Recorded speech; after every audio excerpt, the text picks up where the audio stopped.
त्या अगोदर देखील अनेक वेळा नोटीस आले होते असं भाजपच्या नेत्यांकडून सांगण्यात येत आहे। आता उद्धव ठाकरे कुठेतरी राजकारण करतायत असं देखील म्हटलं जातं। एक तुम्हाला सांगू का, आता पुष्कळ राजकारण झाली, जनतेला राजकारण समजले,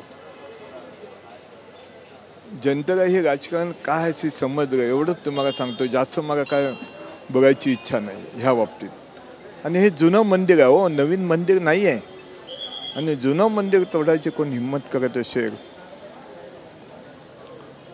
तर मी स्थानिक इथे आमदार आहे, एवढी वर्ष मी निवडून होत आहे, वेळा नाही आहे, एवढंच त्यांनी लक्षात ठेवावं। तुमचं काय म्हणणं असेल, तुम्ही रेल्वे प्रशासनाची भेट घेणार आहात का? केंद्रीय रेल्वे मिनिस्टरना सुद्धा मी सांगणार आहे आणि माझे मुख्यमंत्री सुद्धा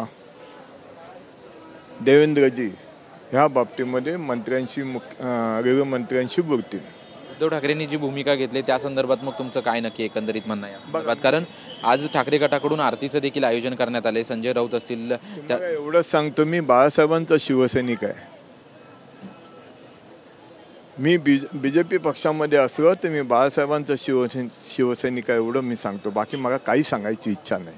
धन्यवाद आमच्याशी बातचीत केल्याबद्दल। आपण पाहतोय की आज संध्याकाळी आदित्य ठाकरे, संजय राऊत आरतीसाठी पोहोचणार आहेत, त्यासोबतच किरीट सोमय्या देखील त्यांच्या अगोदर आरतीसाठी पोहोचणार आहेत। परंतु रेल्वे प्रशासनाने ज्यांनी नोटीस दिलेली आहे त्या अधिकाऱ्याला नक्की काय सांगायचं हे मी नक्की सांगेन। मुख्यमंत्र्यांना आणि रेल्वे प्रशासनाशी मी लवकरात लवकर बातचीत करेन। मी या मंदिराच्या इथला स्थानिक आमदार आहे, त्यामुळे मी लवकरात लवकर बातचीत करेन अशी प्रतिक्रिया जी आहे ती आमदार काळीदास कोळंबकर यांनी दिलेली आहे। कॅमेरामन अमित चिगवणसह निवृत्ती बाबर, TV9 मराठी, मुंबई।